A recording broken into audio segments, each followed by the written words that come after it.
And welcome to the Fantasy Fiends podcast. We're so glad you've come back to see us. We've got a great episode for you today. We are here with me, Stevie Collier, and that's all you're here for, really. No, and I'm here with my co-presenter, Andy Peliquin, which I actually sold a fishing light to today, a guy named Peliquin, but he was from Alabama, and it was pronounced Pelican, and I had to mute the phone because I was just laughing my ass off. It was amazing. I was like, Andy is now Andy Pelican. It's possible, it's possible that he's got family because it's a French origin name.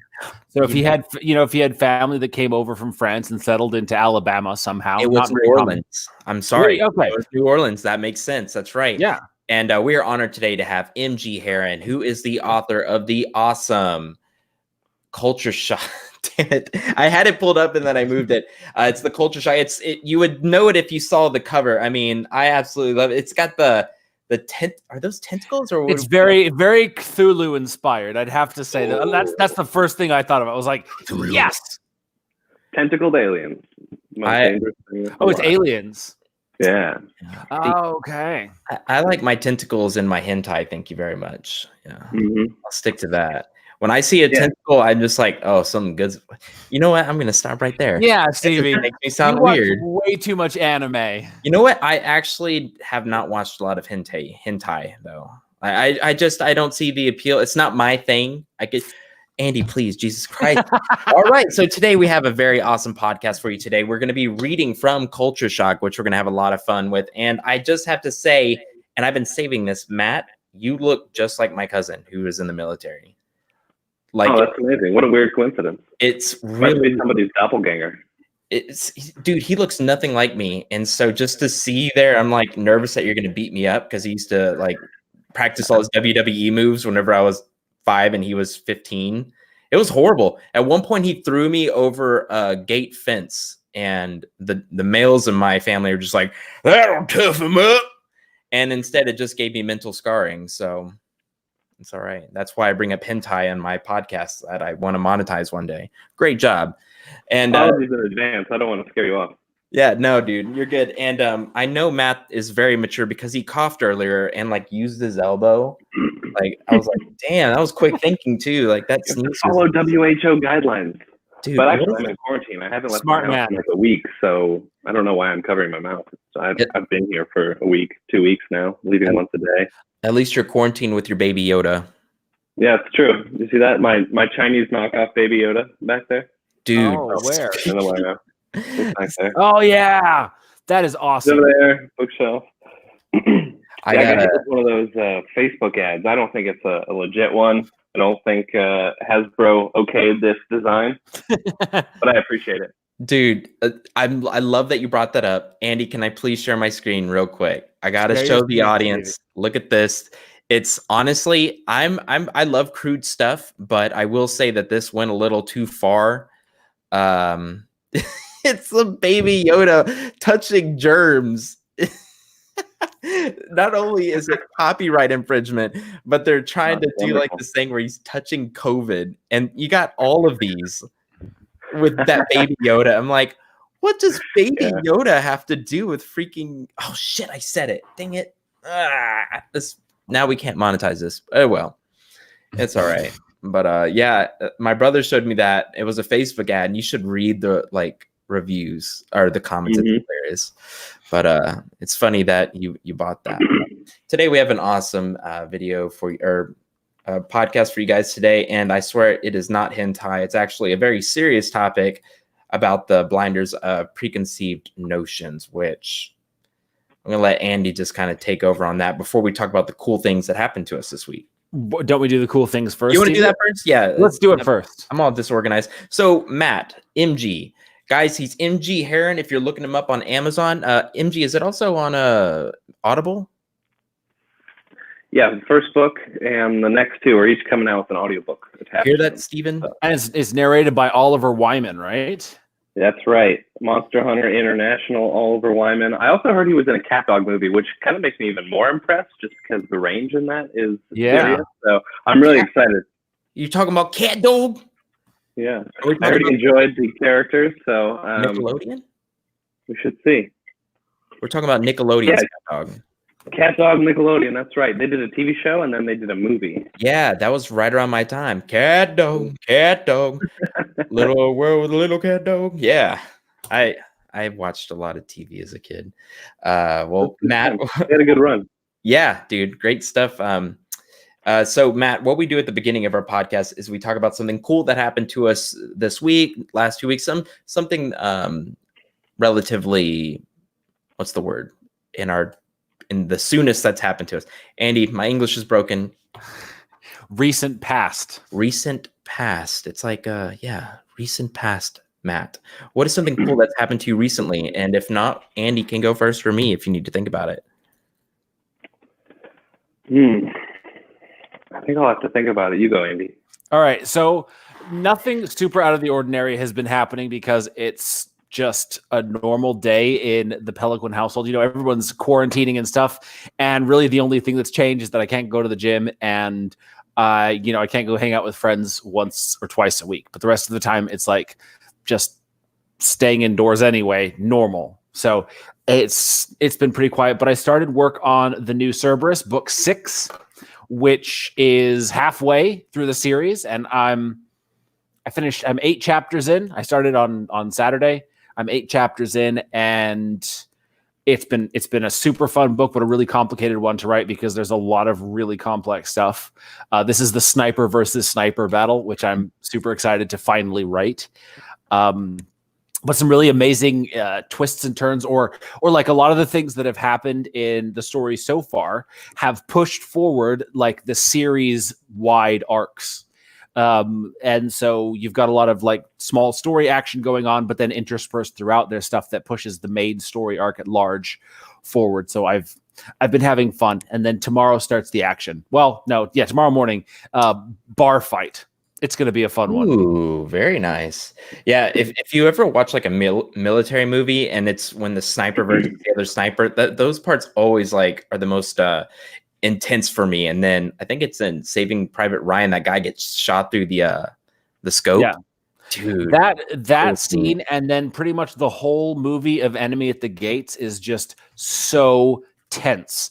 That movie was just mind blowing. Like there's hardly any violence. You know, there's violence. It's a war movie, but really the tension is when it's just waiting, just two guys waiting to take that shot.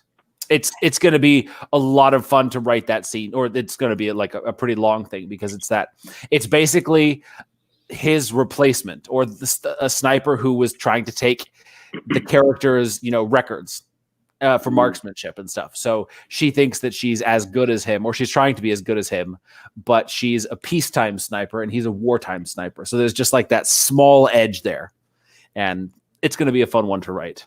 Dude, that is freaking sick. Like I just picture like your main character running through trees and like sniper shots are like flinging around him.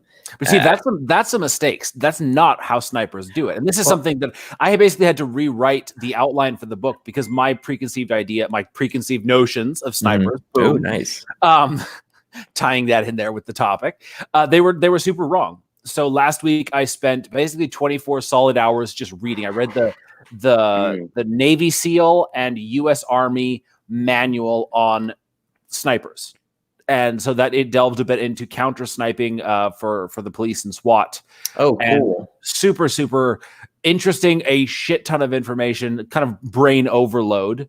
But it really changed my understanding of snipers and just the way that they approach their action when it comes time to actually take that shot, and the way that they set everything up and all the planning that goes into it. Like, it's way more complex than I originally understood. So it's been super interesting, and I'm having fun writing it because it's like there's going to be a chapter or two of them just getting into position. And if you've ever, read of a team of soldiers sneaking up on an enemy encampment, there's so many ways that could go wrong. They've got to get within, a kilometer, 500 yards, you got to get within reasonable distance to take that shot to be in place. And so it's going to be really interesting to bring what I've learned into this story. Well, I have to ask, I feel like shooting somebody with a sniper rifle, Matt, were you in the military? No. Okay, your dad was, though, you said. Your family, your parents. Yeah, that's right. I was raised in the military. My dad's an Air Force pilot. Oh, wow, dude, that's awesome. Dude, that's pretty cool. He flew bombers and C-5s, so oh crap, dude. So he big cargo planes. Yeah, my uncle was a bomber in one of those huge planes, and he can't hear a thing now. He's nearly deaf. It's insane.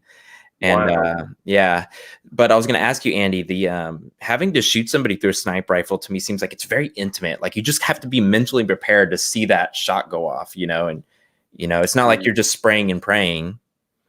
Yeah, it's definitely a lot more intense, I think, than say infantry who are firing assault rifles from a distance, because it's like obviously there's very, very far targets, but if you're looking, if you're sighting on a target that's anywhere less than maybe 800 meters away, you're kind of like, you've got your optical zoom that you're kind of close in on them, tight in on them, and I don't know if like you don't necessarily wait to see if the shot hits if you're trying to take multiple targets and stuff, but you are a lot closer in a way, and so you can see the carnage. I mean, the truth is that violence is violence across the board, but it is definitely a very intense thing to do. It takes a very specific type of person to be a sniper. It's not just about marksmanship, but it's about stealth. It's about patience. It's about like everything has to come together to create this kind of person. It's interesting. I'm very grateful to have a grandpa who killed a lot of people. I know that sounds wrong, but one that he's very open about it, and almost to the point where it's uncomfortable for a lot of people. I ask him, like, he's kept a lot of stories until I got older, but the other day we actually had a very close conversation where he actually brought up addiction. He's like, Stevie, you need to worry about addiction. I had that problem when I was your age. It was really like strange for my grandpa he's usually just army talk, and that's all he wants to talk about. But we had this very, I want to say, intimate conversation. I like that word, that I've never had with him. And I asked him, were you ever scared? And that was a whole nother story. But my question that pertains to this conversation is, what did it feel like to kill someone? And at first it was just, it was a job sort of thing. It was a job. I had orders. It was done that way. I had men that I had to lead. And then the next one was kind of like anger. Like he was just pissed that they were shooting back at him. And it's kind of interesting. But in order for my story, because I wrote a story about a young boy that actually kills people. What's the experience to kill his first person? And I asked him, what would kind of a weaker person with less fortitude of mind have when he killed somebody? It was sad. It was just they cried, they were upset, and the leader would just kind of have to snap him out of it and take him back in the jungles of Vietnam. It's kind of depressing, but it was interesting to kind of hear from someone who actually looked down the sight and was like, because I asked him specifically, did you look down the sight and see someone go down? He's like, all the time. So it's just the atrocities of and I know Lisa's brother did the same thing, and he's harder to get to talk about it. But Matt, that's really freaking awesome that your dad was a pilot. Do you ever use him for your work? Oh yeah, I'm working on a new space opera project right now about starfighter pilots, and so I'm pretty excited. I've been doing a lot of research, asking him about some good examples, historical examples to look up. There's a couple female combat fighter pilots from World War II who have fascinating biographies. Even the Russian and German fighter pilots from World War II are interesting. It's interesting too how warfare has changed, and we don't really do a lot of dogfighting these days. So most of the good examples are historical, but obviously this sort of series is inspired by like Battlestar Galactica. So there's a lot of media out there too. So the trick is like, how do you get it to be within the tropes, within the genre, but also different and unique and true to the starfighter pilot's experience, which, I guess one has never lived. So it's a little hard to tell, but we could use the analogs that we have, fighter pilots, to at least guide that discussion. So I'm hoping to rope a couple of family friends into reading this when it's done. Heck yeah. We'll see. What did when did your dad pilot? When did he fly? He's been flying for, I guess 35 years. He's retired now.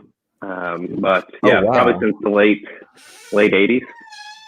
That's insane. Man, I bet you can just ask him all sorts of questions like, I don't know, what's it? Well, my dad loves dogfights. That's his favorite part of I think it's World War A lot of people do. World War II were the dogfights. World War, yeah, both. But definitely in World War II, when the planes got better, it was more serious. Can you imagine? I mean, holy crap, dude. No idea. You're getting behind in the cockpit and you're like, well, time to go hopefully shoot someone down and not go down myself. That's scary. The coolest thing, we went to the Aerospace Museum in San Diego. Oh, California. I love those. And the coolest thing of the entire museum was the explanation of how they crafted the propellers to turn at the exact speed so that the machine gun could fire through it without shredding the prop. You're joking. No, it was amazing engineering. I didn't know that. My mind. I never thought about it. You always see, you never think about where the gun's mounted, but it's like the gun was right on the nose, and they would get the exact number of RPMs of the propeller and the rate of fire of the gun to be just perfect. It just blew my mind. Oh, are you freaking kidding? I almost ate cereal today without milk. And there's people doing that shit. That's just freaking insane. Oh my God. Wow. Real quick, and I'm not going to go into this. I just want to say I read a book called On Killing. I brought it up on this podcast before, and it's the psychology behind taking someone's life in war. It's fascinating what they do. A lot of people just shot and actually didn't point it at somebody. It's really interesting read. But something cool that happened to me recently, with the whole virus thing going around, we have broken a new family record with our business, which is I am so grateful for. And I just want to say I feel very blessed to be able to work with my dad and my brother on this thing. So that's really good news. Another thing is I sent out a newsletter talking about a new story idea I want to do, and I got 55 replies back on this one email that I sent. I've never had that before. Lots of people loved it. The only thing a lot of people, about say 20%, didn't like was the wolf, which surprised me. And one of them actually knew Japanese lore, and they were like, you should use a fox because they're the tricksters. And I was like, oh my God, that's awesome. Yeah, that's a great idea. Perfect. Yeah, it was so that was it made me feel like, they're not asleep. They're actually reading the emails. So it helped a lot. It was nice. So that's my good news. Cool. Matt, we yammered a lot. I gave this some thought, though. Oh, is that your cat? Hi, Kitty. Yeah, this is Roswell. You can tell. Roswell will definitely enjoy the story. So, I heard an apocalypse was on. And so a friend of mine welded me an apocalypse chain blade sort of thing. It looks amazing. That's awesome. I took some photos and posted it on my Facebook page. They're hilarious. So that was probably the highlight of my week. He actually built this thing out of spare parts that he had, welded it together. It was incredible. Made for a great photo op. And now I can also fight zombies. So that is amazing. Yeah. Wait, it's a chainsaw that he made? I'm sorry. I got confused. Yeah, I'll have to go get it because it's just in the other room. Give me 5 seconds and show the cat off while I go grab it. Yeah, well, I can't even help it. The cat won't get down, and I had the door shut, but he opened it. Freaking insane. Get out of here. This is a proper time to show my shirt. Isn't that amazing? Weirdest shirt ever. I'm going to apologize in advance for anybody who's on the podcast. Check this thing out. Dude, you have some really awesome friends. What? I know. I was so impressed. I was like, man, you got to make a business out of this. Heck He's an engineer who happens to like welding things. Look at that. He even like spray painted it. Can you explain what you have in your hand right now? Yeah, I don't know. What do you think I should call it? I was going to call it my, Gauss blade gun or something. Yeah, I don't know. It looks like a gun, and it's got like chainsaw blades on it. Yeah, there's a couple blades up front, a blade around the trigger guard. There's let's say a diagnostic scanner here, a sight along the top, and you have the charges right here in a canister. Dude, freaking awesome. Just a prop gun for the record, but it's fun. I'm glad he made it. So when he gave that to me, I think that was the highlight of my week. I've been stuck here all week, but now I'm stuck with protection. So yeah, and if the virus turns people into like mindless zombies, you're set. Yeah. I would go. Shout out to Jeremy. I had no idea when he told me he was going to make me a post-apocalyptic weapon that he was serious, and he surprised me with it. So now I got to put it in a book, right? Like that's just it's the only option. Yeah, absolutely. Yeah, dude. God, that's freaking awesome. We're gonna get along just fine. You should probably go stay at your friend's house if this ever happens, so he can like engineer booby traps, like in. That's right. That's right. It kind of reminds me. He's got a whole of, arsenal. Have you read I Am Legend? I've seen the movie. Haven't read the book. Oh, the book's really good. He like kind of puts all these contraptions around his house to keep the zombies out. It's pretty cool. So it's like a post-apocalyptic Home Alone. Yeah, no, it's seriously like that. And his sexual urges to sleep with the female vampires during the day because they can't move. It was something I didn't think about, and it messed me up at 10 years old. I was like, isn't that rape? But is it not? And it's a good book though. I highly recommend it. It's one of the top horror novels actually. Today we're going to be talking about the blinders of preconceived notions. Andy, take it away. Well, it was an interesting topic that Matt suggested. He was talking about his city and how the city, like it starts off looking one way, but then the more you dig into it, the more sort of the closer you get, essentially, you see that it's not actually that way. And I like that because it's kind of exactly what human nature is like. Like we have to, introspect. We have to evaluate ourselves, sort of take an honest look at the way we think, the way we feel, the way we talk, our actions, thoughts, behaviors. But any time that we just say, oh, I've looked and I just have sort of this idea of myself, this preconceived notion of myself, then you don't really go deeper. You just kind of stop right there at the surface.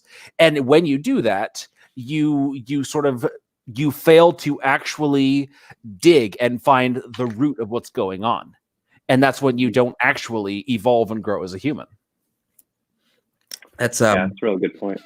Don't we do that as a way to keep our brain from like overanalyzing? I don't think our brain can take in everything as it is, right? Like the closer you get to something, sometimes the difference it looks. You get close enough to a person's body and suddenly they're not a hand anymore. It's a series of cells. And then you get close enough to the cells and it's a nucleus and electrons. The closer you look at something, the different it appears. So do we have a set of things that we should be more aware of having preconceived notions about? I think it's just something you need to be aware of about yourself. Like you sort of start looking for decisions that you easily reach or sort of automatically reach, or thought processes that just come naturally to you. Whatever the case is. Like, for an example, my wife a few years ago told me that whenever my kids asked for something, my instinctive answer was no, because it was too expensive or because it would take too much time or I was too busy or whatever the case is. So it was always easier just to say no. And there was always a valid reason. But then she was like, all right, now find a way to say yes.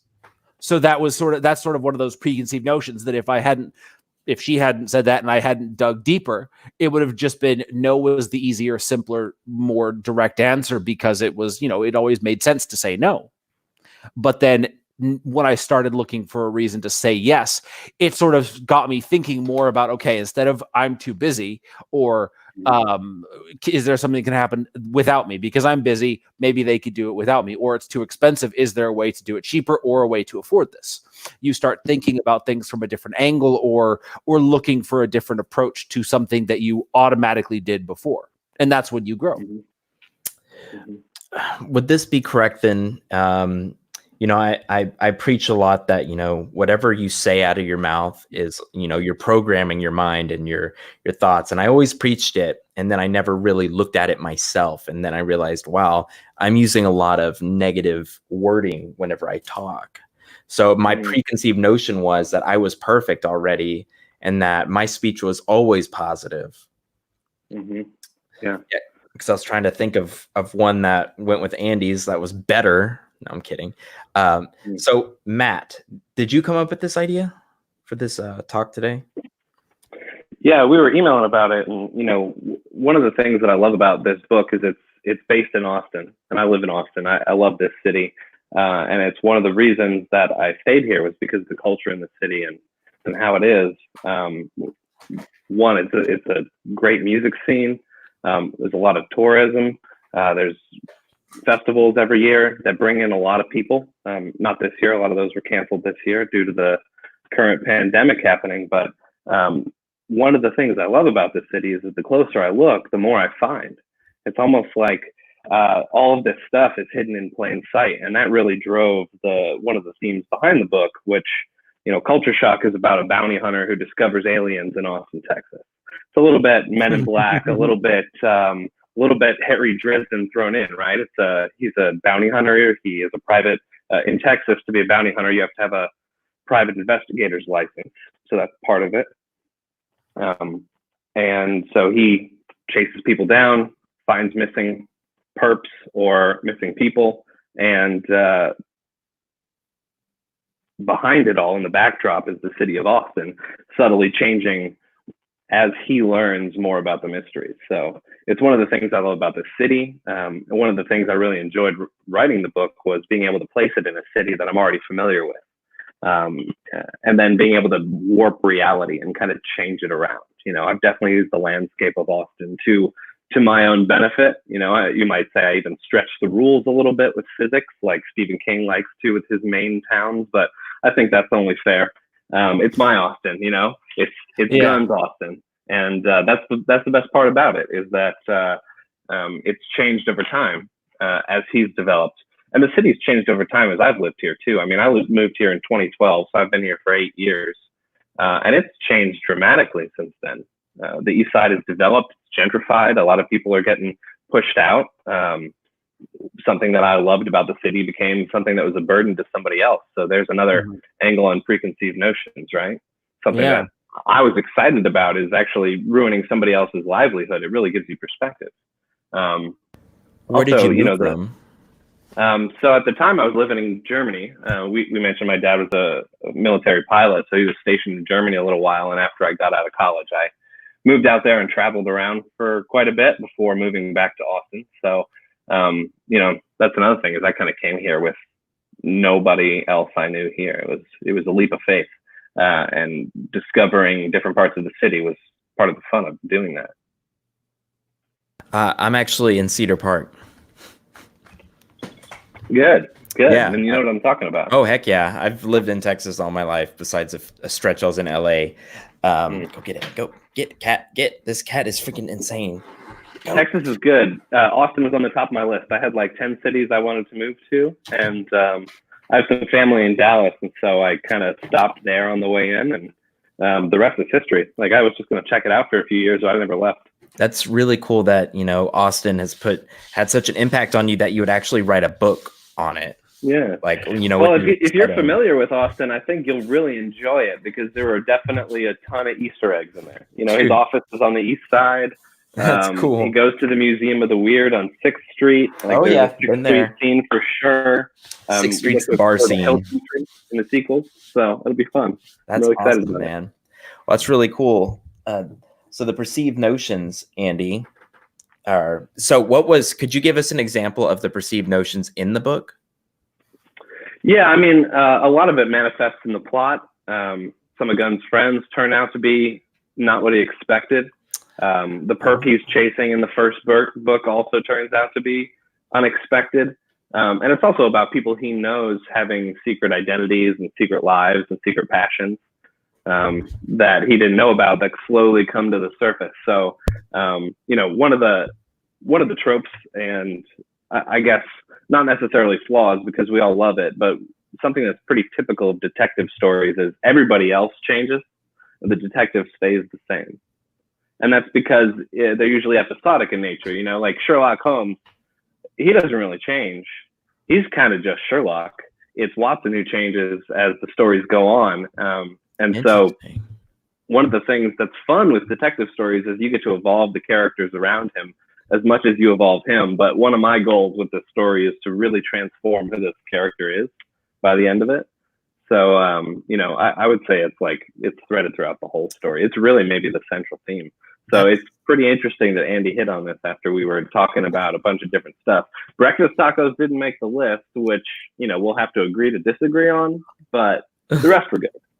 I lived in Mexico for 16 years, so I can talk tacos all night long, which is why we're not doing it, because we would never get to anything else. So.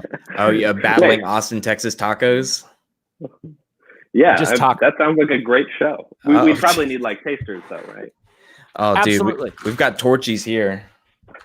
Torchies, and I love all the little taco trucks that are just scattered throughout gas stations and in the parking lots of grocery stores and all that. Like, that's my jam. There's a couple just around the corner. I mean, the Torchies too, but I love the little taco trucks. There's one, like, I think it's called El Primo. That's a couple miles from me. Cash only. One truck. Only. Yeah. 2 guys. They alternate shifts, and that's it. It's amazing. That simplicity is awesome. That's how it's done in Mexico. So let's kind of going back to the topic of digging deeper. I lived in Mexico City for, I think, a total of 5 or 6 years, right? It's a massive city. How much of it did I actually end up exploring? I went to some of the super popular places, but let's say there's the marketplace called Tepito. It's sort of like the black market, grungy place that people say never go into if you look like me. I kind of want to go there now, see what it's like. I spent a lot of time at a place where I would say 0% of the average tourist to Mexico would ever go, and that's the Central de Abastos, which is basically the produce market. But I will tell you right now that hands down, the best food in Mexico City is inside this produce market. and it's just like, it's things like this that you would never expect unless you're there and you sort of dig deeper. And it's the same thing with people. One of the people who I spend a lot of time with, one of my better friends here in Kamloops, he is a VP of marketing at a massive water production company. Like he's up there in terms of the business world, but he's also super geeky and nerdy like me. You would never know it by looking at him or hearing him talk in a professional setting. But then over the course of my getting to know him, I realized, this is so much cooler because there's more to him than you initially see. And so it's the same thing with people. The deeper you dig, the more layers you get to see and understand about who they are, how their experiences in their past have shaped them. And the truth is that we'll never really get to know anybody fully and completely. There's always more to discover. And the same about ourselves is that there's always something else that we can learn about ourselves, whether it's something that we are currently learning or something that the past can teach us or whatever it is. There's always another level to dig. Right. Would you say that we have less preconceived notions on newer things in life? Like new experiences?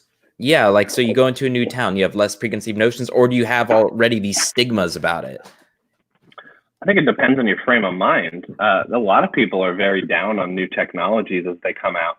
Some people aren't, right? They're able to get past those preconceived notions that my car phone is better than the cell phone that they're selling in the store these days, right? Like, people could get attached to that stuff. But I think it just depends how you approach it, right? You could come into a new town with a totally open frame of mind and have a wonderful time and discover the unexpected. And you could go into the same town in a bad mood and get thrown out of the hotel or whatever. There will always be something new. And like, I could list off a name of towns and cities that you would never know anything about. And you would go there and you would have no frame of reference, thereby no preconceived notions. Or let's say the town that I live in, you have this idea of Canadians in your mind. You'd come to Canada and you'd be looking for that. That would be your one preconceived notion. The rest of it would just be totally foreign to you. So the amount of preconceived notions is sort of based on our familiarity with something. The more we feel we know something, the easier it is to come up with these preconceived ideas. But then being aware of that helps us to say, okay, I'm going into this. Maybe I have this idea already, but I'm going to try to be open-minded and explore things completely with from a new perspective and see where it takes me. Yeah. You always kind of have to be on your guard against it too, right? Yeah. Because it could creep back. I mean, one of the things you mentioned living in Mexico for a while, obviously you've traveled in your life, you've lived in different places. Yeah. One of the things about travel that's amazing is it kind of primes you to let go of your preconceived notions. It shocks it out of your system. And so I find I have to, take a trip as often as possible. I love traveling, but at least every year or two, just to break myself out of that cycle. And something about travel just kind of opens the mind when it comes to preconceived notions. You stop expecting things to be, a certain way when you travel, because everything's different. Yeah.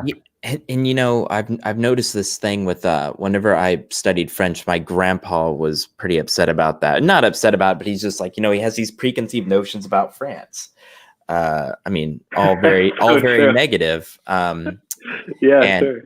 Becoming, these preconceived notions of a lot of people when I say, I'm an author.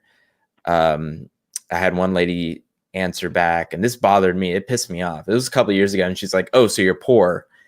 And I was like, "Do you hear the words coming out of your mouth?" Yeah. And I was like, and I could have went on like, "Oh, there's Amazon Kindle authors who are making six figures a month." It's like, what would that have solved? So with preconceived notions, do you think the more ignorant you are all around, the more preconceived notions you have? Well, aren't stereotypes just a kind of like ingrained preconceived notion? Like poor authors are poor, writers are poor, they don't make any money. Yeah, it's an older thing. It's basically just our brain's way of trying to quantify something that we don't understand. Yeah. Trying to put it into a context that we can hope to try to understand. It's almost like, well, I think this is true. If there's too much data to process, the human brain can't handle it. It's why data science is a whole practice now, because we've definitely exceeded the limit of human potential to grasp certain things. And we have to outsource it at some point. We can only perceive so much at once. Yeah. So stereotypes are needed in order to stay sane. Not necessarily I don't know if they're needed, but they are our brain's reaction to things. Yeah. This isn't a stereotype video, and we've done those before. And my thing is, it's almost like a shortcut. It's a shortcut for understanding. If you can't, if you don't have time to dive deep enough, it's your brain going, "Oh, well, that's that way." It's just that people get stuck in that. They're not able to break out of it. Preconceived notions. That's the other thing about preconceived notions. It's not easy to break out of it. I'm not saying that it's just something that you like flip a switch. Is that your preconceived notion on that? Yeah, I think so. I feel like, or at least my learned experience. I mean, it's hard. I always have to guard against it. I think we all do it. But you know what? It's that's why I love this podcast so much, is because it makes me think about things I never would have thought of before. I mean, yeah, I think of stigmas, and I try. You freaking insane cat, go! He's scratching at my vision board. The cat's preconceived notion is that desk is his. Yeah, no, seriously, he thinks everything's his. I had the door locked and he opened it from the outside. He's smart. Anyway, I forgot what I was gonna say. Honestly, I'm gonna have to mute my mic and go get him. You need a decoy desk. Yeah, seriously, he sleeps all day, but when it hits 8 o'clock in the afternoon or in the evening, it's F shit up day. It's that time. No, but so there's this preconceived notion that everybody in the South, I feel, is unaccepting of different races. There's a lot of them, but I feel like there's a lot of that in the North too. So I mean, I think there's a lot of it everywhere. Yeah, and I just feel like the South gets a worse rap about it, though. You know what I mean? Yeah. I mean, which is that my preconceived notion? There are definitely places in the Midwest that are also very prejudiced. When you were rural North Dakota or South Dakota or Iowa or the heartlands that aren't very tolerant. They just might not be as loud about it as a Texan. Mm-hmm. Or as close to it, right? I mean, yeah, the Midwest is pretty white, so they don't have to come into contact with people who are different than them very often. I have some. I meet a lot of people. Being a lover of languages, I feel like it has dropped a lot of these, ideas I had about different countries. And I hear these all the time about Germany. They're rougher. The women are more gruff. These are things that I hear. All they eat are sausage. What are some preconceived notions that you can talk about Germany, since you lived there for so long? Yeah, that's interesting. I always thought the gruffness kind of comes through with the sound of the language. Yeah. Especially for Americans who aren't used to those hard sounds. I was raised Jewish, and so I learned, how to read and write Hebrew as a kid, and so a lot of those hard sounds that I can simulate, other people can't even make, and I think it gives Americans the impression that they're hard and gruff. But I've also noticed, they're very to the point and very kind of stern in general. So I don't necessarily think the stereotype is unjustified. I just think that maybe we don't have the language or the key to decipher what it is they really mean, or how they really feel. I think somebody who is raised in Germany, I only lived there for a few years, somebody who was raised there might have more nuance into that. I can tell you that the people that I met there were wonderful people. We lived off the base and rented a house from a German family, and the houses are attached, and we spent a lot of time with them. They're wonderful people and very kind. And I don't think that a lot of the stereotypes apply once I start thinking about somebody who I got to spend more time with. It's usually when I think about, crowds or public situations or characters in movies and stuff like that the stereotypes kind of come back, because we hit on the same patterns again and again, and they get reinforced in a certain way. I mean, that's what a type is, right? In acting, you get typecast and you get stereotyped. Really, you can get typecast as 60-year-old white guy, but you're still typecast. Yeah. So I tried to drop all preconceived notions about France before going over there, but coming from a family with anyway, I went there kind of nervous because I thought everyone was going to be mean. One of the first people I meet when I was staying in Lille, we talked for an hour, and I told him where I was staying, and he's like, "Why did you even get a hotel? Just come stay with me." And he's 100% serious. And I had dinner at this guy's place multiple times, and was just always trying to fight him off. Like, I've got my own place. I'm good. It's close to my school. So it was just a fantastic. It was very eye opening. And I bet, Andy, you went through a lot of that too, living in three different countries. Excuse me. Yeah, Mexico and Japan. They're a lot different than you'd expect, and they're a lot different than you hear about. Oh, dude, I bet that's just. Oh, you know what? Should we get to the reading? Yeah. All right, so we're reading Culture Shock, which is the Gun Files book 1. Again, looking up on Amazon, freaking awesome. We have the audiobook for book 1 is not out yet. The ebook and audiobook will be out on April 7th, and as we record this, I think it's April 2nd. So 5 days. I've been counting down and making plans. Very cool. Oh, this is on pre-order. I thought it was already out. Heck yeah. No, you guys are getting an exclusive reading. Oh, that is awesome. Is it through Athon? It is through Athon, yep. Awesome. Okay, so Audible Studios produced the audiobook, and Athon's publishing the ebook and print books. Very cool. And the best part is we have a couple more lined up. I've written 3, and I'd love to write more. So hope you guys check it out.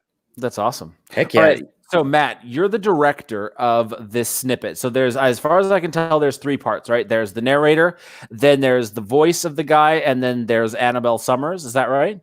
Yep. And so Anderson Gunn, or Gunn as he's often called in the book, is the bounty hunter. And Annabelle is the CPA for the bail company. Okay. The people who hire him to go chase down bail jumpers. All right. So Stevie always does the female parts. He's been typecast now. I've been typecast. That's all right. Yes. Perfect. How do you feel about doing the narration, Matt? It's good. I'd be happy to do that. I have to pull it up though, because I don't. All right. I have that. And I'll go for my best detective noir voice. Oh, good. The female, how is she like? And what is her name again? Annabelle Summers. Annabelle Summers. Okay. Let me see here. I actually dated twins with my friend from when I was a kid at 12 years old, and her name was Annabelle. That was a weird time. So this should be natural for you, right? Yeah. Okay. We certainly don't have to. I think I sent you guys 2 chapters, but okay. We'll get it as stop when you get there. We've got about 10-15 minutes, so we'll get as far in as we can till we find a natural stopping point. Okay. Do you want me to do the narration? Yeah. And I'll be Okay. Annabelle. I won't do it. Okay, like here we go. So this is an excerpt from Culture Shock. We're starting at chapter 6. And just to give you a little summary of what's happened up to that point, he's been chasing a skip. It's turned out to be a little weird, and he's starting to get a little worried. Paranoia is a survival trait in my line of work. If you don't watch your six, bad things can happen. No surprise then that I'd been searching my rearview mirror for a white sedan since I started heading back to the office. It was difficult to tell the make and model of the cars behind me at night, but I didn't think I'd seen a white Mercedes yet. While I drove, I let my mind wander back over the details of my assignment. Something didn't add up. I couldn't figure out why Georgia Kovac would think her husband was sleeping with Patricia Wallert if Wallert hadn't seen Cam for at least a year. The problem was my bullshit detector had been finely honed over a decade of skip tracing, and I was 99% sure Wallert was telling me the truth. There was always the chance she was an exceptional liar. I run into that sort of person on occasion, the type who could lie to my face without breaking a sweat. Typically, they were gamblers, drug dealers, or a person who developed lying as a part of a survival skill set. But not the Patricia Wallerts of the world. I looked her straight in the eyes, and there had been no deception there. She'd been genuinely surprised when I mentioned Kovac's name. I didn't have a good answer, but I wasn't done with this lead. I knew better than to second-guess Mrs. Kovac's intuition. Kovac was cheating with somebody. Georgia just didn't know the mistress had changed. Count on a guy like Kovac to roll through more than one skank hoe in a year. Many more, perhaps. I guess I had my work cut out for me. By the time I got back, East 6th Street was already busy. The night crowd was making a strong showing, and I had to park a few blocks away from the office. No big deal. After all that time in the truck, it was good to stretch my legs. I relished the basso feel of drums rolling out the open window of a lively corner bar. The place was crowded and sweaty, filled with dolled-up girls in tight denim shorts and cowboy boots, and the desperate young men chasing them. A block later, a bachelorette party of a dozen women wearing glittery black t-shirts and high heels danced around and past me while singing pop songs and waving phallic-shaped balloons in the air. One of the balloons drifted to the ground and fell victim to a spike heel. When it popped, the whole group erupted in a fit of senseless giggling. I was still shaking my head when I opened the door to my office and discovered an unexpected visitor sitting behind my desk. I rocked back on my heel. Annabelle, what are you doing here? Annabelle Summers was what any hormone-producing male would have called a blonde bombshell, a knockout. She wore thick horn-rimmed black glasses, a black blouse, and tight white cotton shorts. Even in those cork heels, she would only stand about 6 inches shorter than me. A pair of silver hoops dangled from her earlobes. My laptop was open on the desk, and she was thumbing through some bills. I averted my eyes when I began to feel like I was staring. My mother always said hoop earrings were trashy. I guess I thought trashy was sexy. Her eyebrows shot up. Hey, you. Sorry to drop in like this, but Alex said you asked for help with your bills. He thought you'd be out for a while. I felt my face heat up. He didn't have to do that. Oh, it's no problem. I'm more than happy to help. Would have been here earlier, but, well, it's been a busy day. Alec was right to send me, though. Payments on this business loan are way past due. Between interest and late fees, you're paying as much each month in administrative costs as you are on the principal. If you told me about this before, I could have helped you renegotiate payment terms or something. I grimaced, knowing she was merely speaking the truth I hadn't wanted to acknowledge this morning. I should have been offended that Alec had sent her to pry into my private business, but I wasn't. I only felt a sense of relief mixed with the cold fire of shame. Feigning nonchalance, I emptied my pockets onto an open corner of the desk, the only remaining flat surface not occupied in the tiny office, topping the pile with my handgun, still holstered. Then I grabbed a beer from the mini fridge and cracked it open, buying myself a second to think. Finally, I said, I just got a little behind on my payments, that's all. I can handle it. Annabelle wasn't just a pretty face. She was also the accountant of record for all of Alec's business interests, since she was damn good at her job. As a result of Alec's friendship, she had given me some financial advice in the past, helped me set up some accounting software, that sort of thing. If I could have afforded to pay her what Alec did, I would have, and trust me, she was worth it. But that wasn't the only reason I hadn't asked for help. The idea of someone else rifling through my bank accounts and bills, digging up memories and dredging up all the difficult choices I'd had to make since Mom's funeral put me on edge. Still, the idea of working on my finances with this job in my hands nauseated me. If she wanted to help and Alec was offering, what kind of ungrateful oaf would I be to refuse? Something else occurred to me, like the snap of an unseen ship's sails passing in the night. Say, how'd you get in here anyway? Alec gave me a spare key. She picked up a pewter bottle opener keychain from which a single key hung. Definitely Alex. I'd given him a spare ages ago, just in case I ever got locked out. There has to be one person you trust to have your back. Him sending Anna without telling me was his gruff way of having my back in another way. But the door was unlocked. I thought you left it open for me because Alec told you I was coming. He didn't. I narrowed my eyes. Are you sure it was unlocked? She glared at me from under one arched eyebrow. I'm sure. I glanced back at the door. I locked it when I left. It was open when I got here. Let's stop there. All right. Very nice. I wonder where the preconceived notions are. I was trying to find it. And dude, so what was the bar you were talking about with the cowboy ones? I've actually been to one on 6th Street that's very, very country. So I was thinking of the one, there's a bull riding thing right in the window. The thing is, those bars change over so fast. But yeah, so his office is just east of the highway. And so That's west insane. of the highway is, we call it Dirty Six. Yeah. It's like the trashy part that they block Dirty off Six on Friday and Saturday night. Yeah. So he's east side where I used to work when I went to a co-working space down there. And so he's been chasing the skip, exhausted, comes back, and then Anna's there helping him with his bills.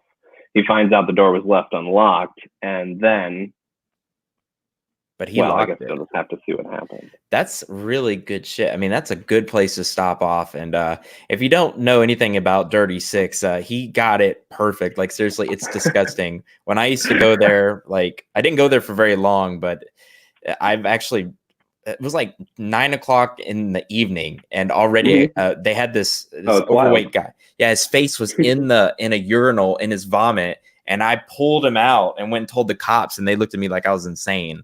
Like, are you new here? And if you go half a mile down, the cocktails go from $4 to like $8. It's like the nicer. Yeah. It's a crazy place. Go check it. You at least got to go once. Man.